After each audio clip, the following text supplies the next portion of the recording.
Quero deixar o meu boa noite para todos os companheiros que se encontram agora presentes na Casa Espírita e para os demais que nos assistem pela internet. Boa noite, Nice Bucher, Terezinha Falker, Rízia Ottoni e todos os demais companheiros que estão conosco na noite de hoje. Sejamos todos muito bem-vindos para as nossas reflexões desse tema tão importante para as nossas vidas.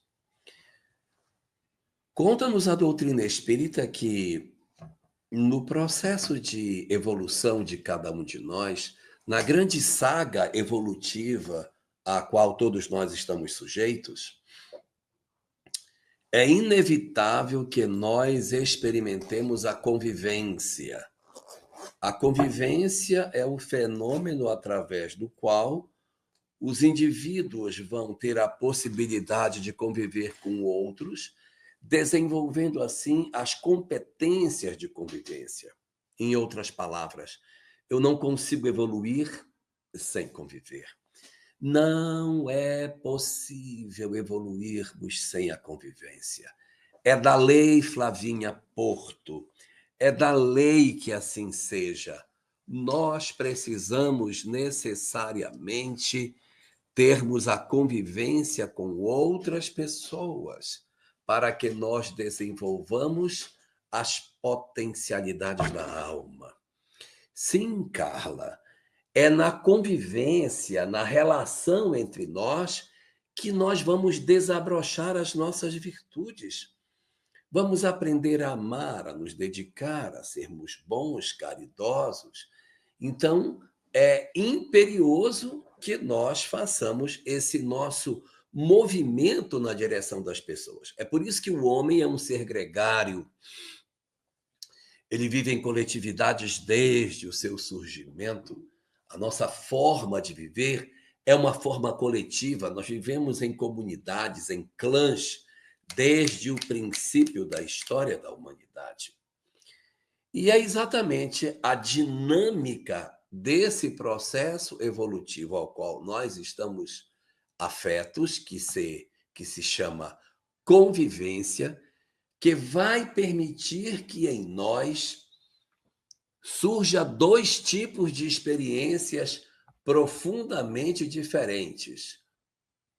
Uma delas se chama convivências de afeto e as outras se chamam convivências de desafeto.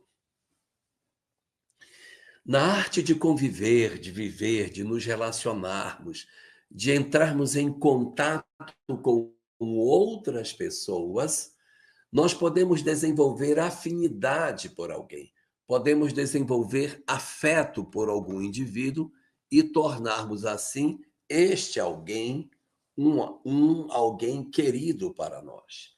Então, nós podemos, na convivência, desenvolvermos uma relação de afeto com um espírito que vem participar da nossa existência, e a partir do momento em que nós convivemos com esse alguém, Cidinha, nós automaticamente temos um vínculo de afeto, e esse vínculo de afeto vai criar em nós uma relação que a tendência é que esses laços de afeto se tornem progressivamente histórias que se repetirão em termos de reencontro.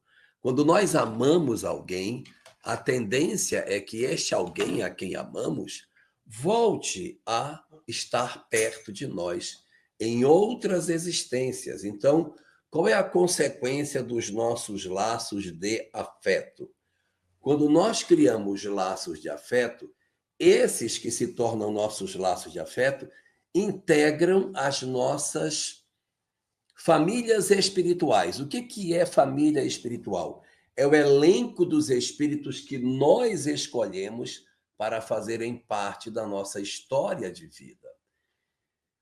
Mas isso só acontece quando nós amamos alguém, quando a relação se torna uma relação de afeto e nós gostamos de conviver agradamos a nós mesmos na convivência com essas pessoas.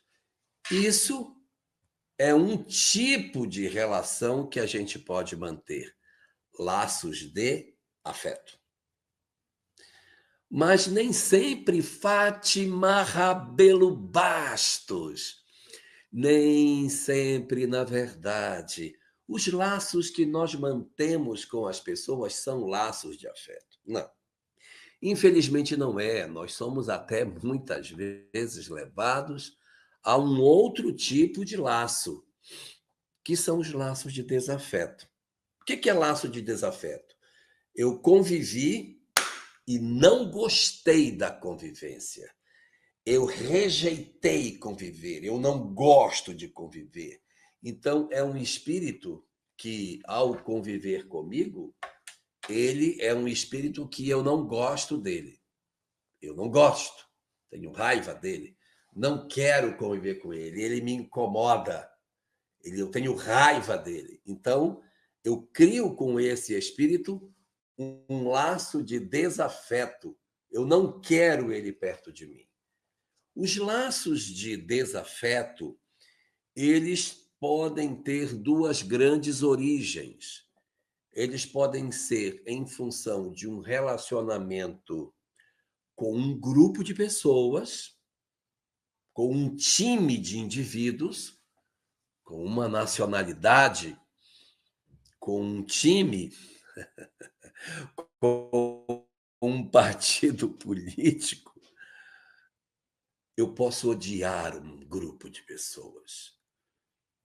Sim, é verdade. Nós podemos odiar um grupo de pessoas. Eu digo, eu não suporto pessoas que têm determinada característica. Pronto, eu rejeito esse grupo social. Mas eu posso ter um desamor por uma pessoa em particular. Eu não gosto de um indivíduo particularmente. Eu não gosto de uma pessoa. Então, tanto pode ser de um coletivo, como pode ser também de uma pessoa. Quando nós temos ódio de uma coletividade, de um grupo de espíritos, a lei de causa e efeito vai encontrar instrumentos para resolver esse nosso problema. E quando a gente tem dificuldade de relacionamento com uma pessoa, a lei de causa e efeito vai encontrar outras formas de resolver. Mas vai resolver de todo jeito. E por que precisa resolver? Porque a gente não consegue ser feliz sem amar. É da lei que nós sejamos felizes. Isso é um determinismo divino. Não adianta a gente querer dizer que não vai. Vai. Porque foi assim que Deus, o soberano Senhor do universo, determinou. Todos os seus filhos serão felizes. Mas essa felicidade, ela é resultante de um fenômeno. O fenômeno resultante que faz com que nós sejamos felizes é o amor, gente. Então é imperioso amar. Quando eu escolho odiar alguém ou odiar um grupo social, eu automaticamente sou infeliz. Então, não existe possibilidade de uma pessoa alcançar a felicidade se ela tem um problema mal resolvido. Eu sei que tem muita gente agora preocupado, né, com os desafetos que tem. Mas é para ficar preocupado mesmo. Por quê?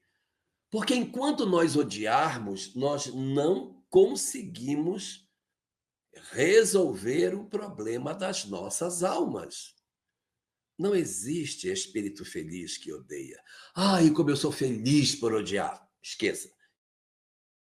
Isso não existe. A gente pode até tentar se enganar, mas não existe felicidade longe do amor. Exatamente por esta razão, Cidinha Mota. Exatamente por esta razão, Fátima Rabelo Bastos. Nosso Senhor procura encontrar estratégias para resolver o problema do desamor, porque, como todos nós sabemos, existem diversas consequências do desamor, consequências do ódio, consequências da falta de amor na relação entre as criaturas. E é possível que a gente identifique 7 consequências desse processo de desamor. Sim, não amar, optar pelo desamor, conduz a criatura humana a 7 experiências diferentes que promovem em nós a necessidade da corrigenda para que a gente se liberte dessa condição espiritual. Primeira consequência que nós encontramos, e não está somente na literatura espírita, mas a própria medicina, a própria psicologia, a própria autoajuda fala a mesma coisa. Todo aquele que odeia, adoece. Sim, adoece. O corpo não foi projetado para odiar Fátima Rabelo. O corpo não foi programado para guardar ódio. Então, todas as vezes que nós guardamos ódio, que nós odiamos alguém, que nós nutrimos ódio, que nós ficamos lembrando de uma pessoa que nos fez mal, que nos machucou, que nos ofendeu, que nos traiu, que produziu algum tipo de sofrimento nas nossas almas, nós lembramos daquilo e o nosso cérebro, aí é que está, o nosso cérebro, ele analisa o inimigo como se ele fosse um perigo. Então, o que aconteceu conosco ao longo da nossa caminhada evolutiva diante de um perigo? Havia uma descarga de adrenalina. Sim, o corpo dava uma descarga de uma substância terrível que arregala os nossos olhos, que abre as nossas narinas, que faz a gente ficar pálido. Por quê? Porque puxa todo o sangue da periferia para o centro do corpo, porque a gente vai brigar e vai se ferir e não pode perder sangue. Essa mesma substância, chamada adrenalina, ela injeta força nos músculos que você consegue correr, saltar muro, pisar espinheiro. Você cria uma capacidade para fugir do seu inimigo muito grande. Só que o nosso corpo hoje, de homem chamado civilizado, não sabe disso. Não sabe disso. Então, Márcio, o que acontece com a gente quando nós identificamos que estamos vivendo esse fenômeno de ódio, do desamor? O meu corpo não sabe que ele não é um perigo físico, então ele faz uma descarga de adrenalina. Aquilo cai na minha corrente sanguínea e o coração bate, bate, bate, bate. Eu tenho uma alteração orgânica. E essa alteração orgânica vai se repetir todas as vezes que eu lembrar dele e sentir raiva. Então imagine o que vai acontecer com o nosso corpo na medida em que as descargas sucessivas de adrenalina, dezenas, às vezes centenas de vezes, Nália Nogueira, centenas de vezes atacam o nosso organismo e consomem a nossa saúde. Aí a gente vai adoecer. Desenvolve uma diabetes, desenvolve uma gastrite, desenvolve uma enxaqueca, cria problema de coluna, pode desenvolver desequilíbrio da insulina, desenvolve uma diabetes, né? Você pode ter diversos problemas orgânicos, pode desenvolver doenças autoimunes, porque o organismo faz tanta descarga de adrenalina que ele ataca a si mesmo e nós podemos desenvolver doenças diversas autoimunes que existem, como a fibromialgia, como lúpus, como várias expressões, vitiligo e várias outras, que são doenças autoimunes resultantes do bombardeio constante no corpo das emoções do espírito. Então, das 7, a primeira é o adoecimento físico. A segunda é que somos tomados pelo amargor.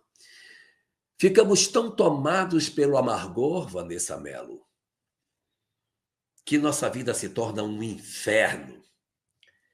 Nós vivemos revisando essa mesma história, ficamos antipáticos, neurastênicos, reclamões, rabugentos. Quem suporta viver com alguém que reclama o dia inteiro, que volta para a mesma história, pelo amor de Deus? A primeira das consequências, portanto, sim, Cidinha Mota, são as doenças físicas que nos acontecem. Mas a segunda consequência que a gente tem é que somos tomados por um amargor comportamental. Nos tornamos pessoas antipáticas, de difícil convivência, pessoas que ninguém quer ficar perto porque está o tempo todo reclamando, a vida é ruim, existe muitos problemas, a vida foi ingrata, como eu sofro. E isso leva a um quadro extremamente ruim para conviver. Eu não estou desejando mal a ninguém, mas cultivar o desamor aumenta a possibilidade de nós vivermos sozinhos. Ninguém suporta conviver com quem reclama. Então, cuidemos do desamor nas nossas almas, até para a nossa própria saúde mental. Senão a gente vai adoecer, não é só fisicamente, mas mentalmente também. Vamos ficar doentes. Pode haver até uma depressão, em função das repetições de raiva, de mágoa, de episódios de lembrança daquilo negativo que a gente tem.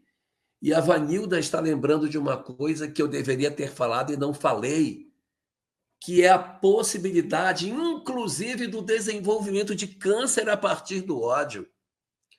É verdade, é verdade, é verdade. A imunidade baixa, e quando a imunidade baixa, as doenças oportunistas atacam. O nosso sistema imunológico se fragiliza quando a gente tem ódio, quando a gente tem mágoa, quando a gente deprime. Quando eu deprimo, o meu sistema imunológico diminui também de eficiência, ele também deprime.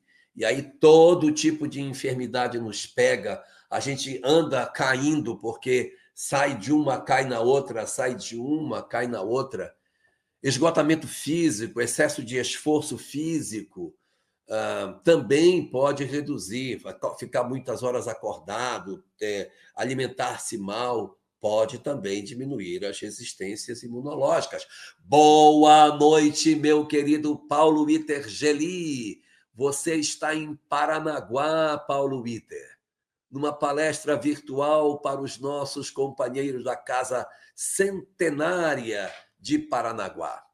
Então, nós vamos encontrar na dinâmica desse nosso processo de desenvolvimento, não só esses adoecimentos, como também o fato de que a vida passa e você não percebe, sabe? A vida passa e você não vê. Você experimenta tantas horas lembrando do passado que não vê o hoje. Então, a sua vida é curtinha. O seu dia de hoje é pequeno, porque a maior parte do seu dia você gastou lembrando das coisas ruins que poderiam ter acontecido com você, Silvia Servo. Quando, por algum motivo, você fica revisando muito as histórias negativas que teve, cadê seu dia de hoje? O seu dia de hoje foi tomado pelo passado. E como o seu dia de hoje foi tomado pelo passado, ele quase que não existe. As coisas acontecem e você não vê, porque você está preso nas suas histórias de lembranças. Então você acaba não vivendo, você não convive com os seus, você não se emociona com as vitórias dos seus. A pessoa chega, mamãe, passei no vestibular. Tá, tá bom. Perdeu o vício da vida. Mamãe, eu vou casar. Tá. Não consigo estar no agora, porque minha alma foi devorada pelo passado e não está permitindo com que eu usufrua do presente. Então, anota aí, Cidinha. Além do adoecimento físico, além do adoecimento emocional, existe também esse adoecimento que decorre do não aproveitamento do tempo. Nós não vemos o tempo passar. É um adoecimento do tempo das nossas vidas. Essas três coisas que a gente está falando, a psicologia consegue ver. Até a autoajuda consegue ver. Até alguns médicos conseguem ver. Mas daqui para frente, a medicina não enxerga mais. A autoajuda, coitadinha, não tem olhar para enxergar isso. E a própria psicologia tem dificuldade, em algumas de suas linhas, de enxergar os desdobramentos outros que acontecem nas nossas vidas. Então, o segundo dos adoecimentos é que somos tomados pelo amargor, pelo adoecimento emocional. E o terceiro é o adoecimento do nosso tempo. Nós não vivemos o presente, estamos enjaulados do passado e não sabemos viver com as pessoas que convivem conosco. Mas a quarta das graves consequências do desamor, e que não são alcançadas por nenhuma dessas outras expressões do pensamento, ela é, na verdade, apresentada para nós quando nós nos abraçamos com a mensagem espírita e começamos a perceber que adoecemos espiritualmente. Porque entidades espirituais perturbadoras podem se aproximar de nós, podem passar a conviver na nossa mente, estimulando o ódio, estimulando o desamor, estimulando a raiva, estimulando que nós permaneçamos no nosso estado infeliz, dificultando com que a nossa condição de plena saúde possa acontecer. É quando nós enfrentamos um fenômeno que a doutrina espírita chama de obsessão, o adoecimento espiritual. Sim, porque se eu tenho alguém que eu odeio, se eu tenho alguém que eu não gosto, que eu queria pegar esta pessoa e esganar, se eu tenho raiva de alguém, é possível que espíritos perturbadores se aproximem de mim, potencializando a raiva que eu tenho para que eu queira fazer mal a tudo aquilo que me aborrece. E como esta pessoa é uma pessoa que me aborrece, então essas entidades espirituais começam a sugerir que a gente odeia ainda mais e nos tornamos cativos de tudo isso. Essas são as 4 consequências que a gente pode enxergar nesse processo. Mas não são só essas. Eu disse que eram 7.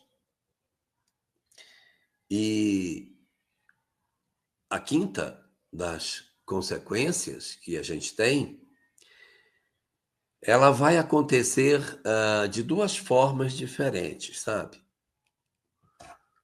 Quando por algum motivo nós temos um desafeto, pode acontecer de nós recebermos em casa um inimigo do passado. Então, quem é que quer ter uma família com uma pessoa perturbadora no nosso lar? Quem é que quer viver com uma pessoa infernizando sua vida dentro de casa? Certamente nós iremos dizer: eu não quero, Deus me livre. Um desafeto dentro da minha. Deus me livre. Só que, ao mesmo tempo que a gente diz isso, a gente não perdoa a pessoa. A gente não perdoa. Então, todas as vezes que eu não perdoo, eu estou dizendo para a vida o seguinte: manda para mim. Manda na próxima encarnação ele perto de mim. Percebe? Existem muitas pessoas que dizem assim: não, mas eu não posso perdoar, porque Se eu perdoar, o cara vai ficar livre das responsabilidades do que ele fez. Então eu tenho que guardar ódio para poder ele ser punido pelo que ele fez. Se eu perdoar, ele fica livre. Não é verdade. Segundo a doutrina espírita, o mal está dentro de nós, não está na relação com o outro. Quando alguém é violento, o ato violento que ela faz, ele independe do perdão do outro. Por mais que o outro perdoe o que ele fez, a violência está dentro dele. A violência está dentro dele. Ele tem que se libertar da violência, da agressividade, do desequilíbrio. Então não será, Jussara Carneiro, através de um processo em que o indivíduo recebe o perdão que ele está liberado da culpa. Não, 1000 vezes não. Então para que perdoar? Para liberar você de reencontrar com seu desafeto. Quando nós perdoamos a pessoa que nos machucou, nós ganhamos a nossa liberdade espiritual. Nós quebramos essas algemas que exigem o retorno próximo das pessoas que nos feriram. Observemos o caso de Jesus, que sofreu várias agressões de várias pessoas diferentes, Pilatos, Judas, Herodes, os sacerdotes, Anás, Caifás, mas não precisou renascer perto de nenhum deles, né? Ele não renasceu perto de ninguém. Jesus nem renasceu mais na terra. Então, se ele não renasceu mais na terra, isto significa que todos os seus agressores também ficaram sem culpa alguma? Negativo. Jesus não voltou a encontrar com eles porque ele os perdoou. O perdão como chave do processo de transformação. O perdão como instrumento de mudança das nossas vidas, como disse a Marli. Quando nós mudamos, tudo muda à nossa volta. Então, quando eu perdoo alguém, eu é que me liberto do processo, mas o agressor está enrolado lá. Vou ser mais claro. Jesus perdoou a todos, mas todos encontraram as suas consequências na lei de causa e efeito. Mas Jesus não perdoou? Perdoou para não precisar encontrá-los. Não precisou encontrá-los. Mas eles tiveram que encontrar com suas próprias histórias de vida. Sim, os chamados agressores do Cristo precisaram necessariamente de sei lá quantas existências para se libertarem, se é que já conseguiram, acredito que sim, conseguiram se libertar de suas responsabilidades espirituais. Então, o perdão, ele, na verdade, é a benefício de quem faz, e não de quem recebe, é de quem dá. Então, a quinta consequência que a gente tem desse processo de perdão é nós recebermos em casa um desafeto. Então, eu tenho uma família e eu recebo um desafeto dentro do meu lar. É horrível você ter uma pessoa que é seu desafeto convivendo dia e noite em redor de você, criando problema, brigando, criando confusão. Você tem que ter um duplo ânimo para poder levar isso quando é possível levar, né? E aí, qual é a consequência desse processo? A consequência é que, se a gente não perdoa, a possibilidade de termos uma família doente numa próxima existência aumenta.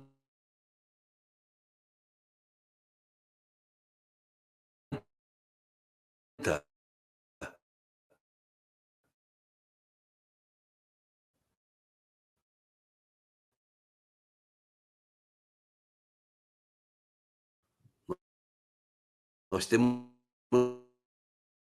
uma grande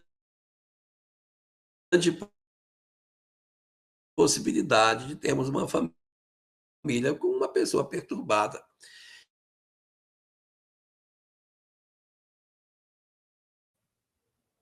Eu caí, mas eu voltei. Para vocês verem o quanto que o perdão é importante. Chega, deixa a gente assim, até. Então, essa quinta forma acontece quando nós temos um desafeto e esse desafeto renasce dentro da nossa casa, criando problema. Essa é uma forma.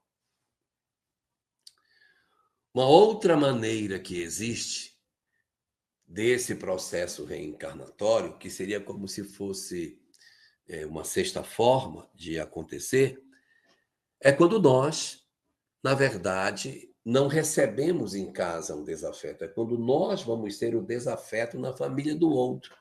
Porque geralmente a gente quer isso, né? Ah, meu Deus, eu vou estar perto dos meus e vou ter um desafeto na minha casa. Como se eu fosse uma pessoa maravilhosa e tivesse um desafeto, mas os meus laços em casa fossem laços de afeto. Cuidado, porque uma sexta consequência pode acontecer, ou seja, o indivíduo renascer numa condição tal em que é ele que é o desafeto da vida dos outros. É ele que está sozinho num mar de pessoas desconhecidas, vivendo a solidão ideológica dele, cercado de pessoas que pensam diferente dele. Então, essa situação em que você renasce sozinho dentro de um grupo diferente de você, é a resposta da lei de causa e efeito para um fenômeno que a gente estava falando lá atrás. Lembram quando eu disse lá atrás que você poderia odiar uma pessoa ou odiar um grupo social? Quando alguém odeia uma pessoa, ele tanto pode renascer com um desafeto dentro de casa, como ele pode vir a ser o desafeto dentro de uma outra casa. Não conhece ninguém, vive cercado só de pessoas indiferentes. A possibilidade de ter uma família com uma pessoa perturbada é a quinta das consequências. E a sexta é você ser o diferente numa família que não compreende você. Esta situação número 6, ela também acontece quando você odeia um grupo. Você vai renascer no grupo que você odeia. É porque não tem como, só existe uma forma de nós evoluirmos, que é amando. Se eu não estou amando, não tem como eu evoluir, né? Não tem como, gente, pelo amor de Deus, estamos fritos. Não tem jeito, não tem saída. Então, a consequência é você renascer numa família problemática, ou sei lá, você renascer numa família que é diferente de você e você é o problemático. Então, imagine que você torce por um time de futebol. Você torce por um time.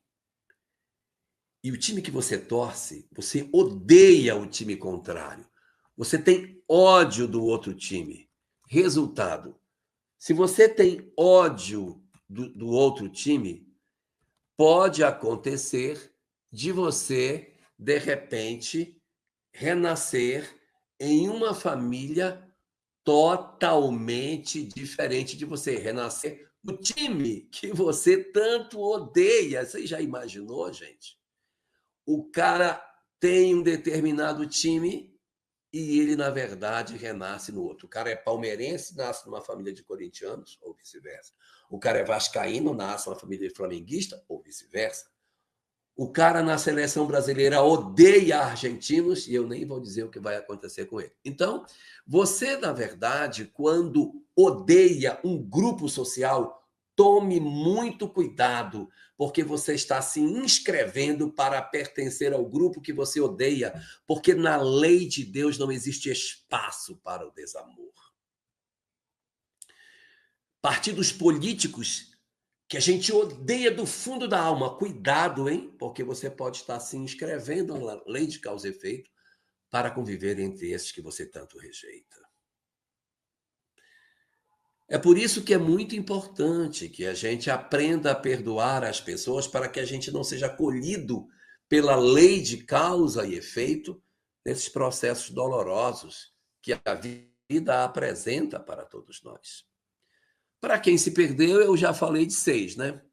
Eu falei do adoecimento do físico, fica doente fisicamente, desse adoecimento psicológico, a gente passa, que fica amargo. Falei do adoecimento também da pessoa que fica presa no passado e adoece no sentido do tempo que ela tem, não vive o presente. Falei do adoecimento espiritual, que é a influência dos maus espíritos sobre nós, a chamada obsessão. Falei da reencarnação, em que você recebe na sua família uma pessoa perturbada, que vai ser o ponto de desequilíbrio no lar, que você poderia ter resolvido se perdoasse, não quis perdoar, ele vai reaparecer no nosso lar. E falei de uma sexta, que é o caso de você ser a pessoa solitária numa família estranha. Típico, muito típico nos casos em que se odeia grupos de pessoas. Ódios raciais, ódios políticos, ódios esportivos podem provocar em nós o nascimento no reverso da medalha para dissolver as raízes do ódio que existem dentro de nós. Mas eu disse que tinha uma sétima. A sétima é a consequência maior de tudo isso.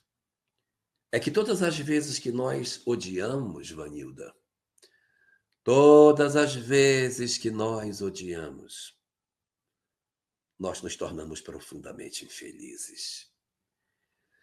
Não existe felicidade distante do amor. Não existe felicidade aonde não se ama pelo amor de Deus. Não conseguiremos ser felizes guardando ódio, guardando raiva, guardando mágoa das pessoas. Então é por isso que a lei de causa e efeito traz essa perspectiva de mudança para todos nós. A proposta de Jesus, quando esteve conosco, é que nós nos reconciliássemos com as pessoas enquanto estávamos a caminho com elas. Ou seja, aproveita, botei vocês pertinho, reconcilia com teu adversário enquanto estás a caminho com ele. Botei vocês dentro do mesmo lar. Aproveita, tenta. Já tentei e não consigo. Você já tentou e não conseguiu? Ótimo. Você já tentou. Se o outro não perdoa, aí já é problema dele, né? Isso é problema dele. O importante é que nós lavemos a nossa alma. Isso é que é o importante. A coisa mais importante que a gente tem para fazer é nos transformarmos. Como disse ainda agora a Marli, quando nós mudamos, tudo muda. Então, é assim, não, você tem que se reconciliar com seu pai, você tem que se reconciliar com a sua mãe. Sim, é verdade, isso é muito legal. Tem vezes que a gente não consegue. Não consegue, não consegue. Se a gente conseguir, maravilhoso. Se eu conseguir me reconciliar, puxa, isso é maravilhoso. Mas tem vezes que a gente não vai conseguir, porque o nosso irmão não nos perdoa, porque o nosso pai não nos perdoa, porque um ex-marido não perdoa, porque um filho, um neto não perdoa. E as pessoas não são obrigadas a nos perdoar. Mas eu, para ser feliz, tenho a necessidade de limpar o meu coração. Então, o nosso esforço não é assim, você não conseguiu se reconciliar, falhou. Não. Eu vou falhar quando eu desistir de me transformar. Quando eu desistir do propósito da reconciliação. Então, quando eu digo, eu não quero saber, ou quando eu desisto, ou quando eu não quero mais, aí eu assumo parcela de responsabilidade. Mas quando eu me esforço, faço tudo que posso, e o outro não quer, mas da minha parte isso foi resolvido, eu resolvi. Olha Jesus. Quando Jesus disse, Pai, perdoa-lhes, porque eles não sabem o que fazem, isso não mudou o coração deles, mas mudou o coração dele. Não mudou dos seus agressores, mas isso não é o importante. O importante é que o meu coração esteja em paz, que eu não deseje mal, que eu não queira o mal, que eu não me vingue, que eu não tenha raiva, que eu não fale mal dele. É isso que é o interessante. Que eu me cuide, que eu me trate, que eu me cure. Se o outro não quer se curar, aí é problema dele. Mas eu farei tudo para reconciliar e não levarei no meu coração raiva, ódio, mágoa, ressentimento, desejo de vingança. Tentarei me libertar, mesmo que eu não consiga a reconciliação no sentido mais pleno dela.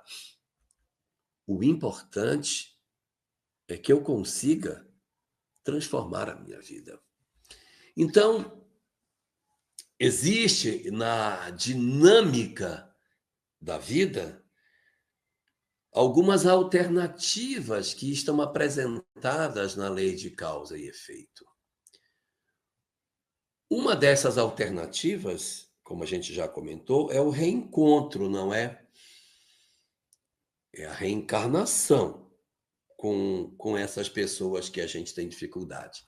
E alguém pode até pensar assim, poxa, mas é muita maldade de Deus, né? Esse é sadismo dele. Ele sabe que eu não gosto desse cara, eu não gosto dele, e ele traz esta pessoa para viver comigo. Por que ele faz isso, gente? Por que ele me dá uma pessoa que eu tenho tanto... Poxa, parece assim que Deus é sádico. Por que ele não pegou esse cara que eu não gosto? Olha, vocês não se gostam, manda ele lá para a China e você fica aqui. Ele não faz isso. Quando a gente não se gosta, ele junta. É uma coisa louca, né? Mas quando a gente não gosta, aí é que ele aproxima. E não é sadismo. É para nos permitir a felicidade. Imagine que você odeia alguém e esse alguém que você odeia seja retirado para longe de você. Como é que você vai se reconciliar com ele? Seu coração guardará mágoa durante muito tempo. Você terá ódio séculos, milênios. E se tiver ódio séculos e milênios, será infeliz séculos e milênios. O nosso Senhor, exatamente para a nossa felicidade, o que faz ele? Propõe o reencontro. Propõe o reencontro para que a gente consiga fazer isso. Às vezes, esses reencontros, eles são no mundo espiritual mesmo. A gente desencarna e se acerta no mundo espiritual. A gente, no mundo espiritual, se resolve. Coisas pequenas, mágoas que tenham sido pequenas, coisas mais fáceis de resolver, a gente se resolve no próprio mundo espiritual sem a necessidade imperiosa de um reencontro. Isso é possível. Eu tenho raiva de uma pessoa, raiva pequenina. Lá no mundo espiritual a gente se entendeu, se resolveu, e verdadeiramente se resolveu. De verdade. Cada um segue sua vida. Não há tanta necessidade de reencontro. Mas ódios terríveis, ódios que as pessoas espumam de ódio, que têm vontade de matar, que não conseguem se aproximar. Ódio dessa natureza não vai ser um encontro no mundo espiritual que vai resolver. Não vai resolver. A Flavinha Porta dizendo que ódio algema, como pode acontecer em alguns casos de gêmeos chifópagos. E o amor liberta, como na carta de Paulo aos Coríntios. É verdade. Isso também pode acontecer, né? O ódio vincular as duas almas no mesmo corpo. Existe um capítulo no livro Contos e Apólogos chamado Na Seara do Ódio. Apólogos? Acho que é Cartas e Crônicas, Na Seara do Ódio, em que ali conta uma história dessa natureza. Mas o que temos de percepção de tudo isso? É que tem vezes, Flavinha, que a gente renasce junto e a gente pensa assim, não, eu já renasci perto dele, já paguei meu karma. Não é, papai. Não é um rito de passagem. Ah, eu já reencarnei com ele, agora já está resolvido. Não. É reencarnar até dissolver o ódio. Porque não seremos felizes no ódio. Então eu precisarei obrigatoriamente nascer e renascer ao lado dos meus desafetos, até que esse desafeto seja ressignificado dentro da minha vida. E como é que vai ressignificar?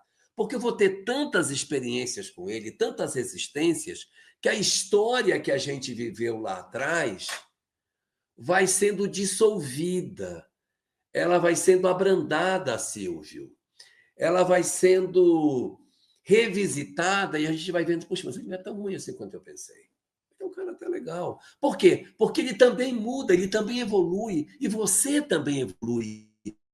E os dois precisam resolver para serem felizes.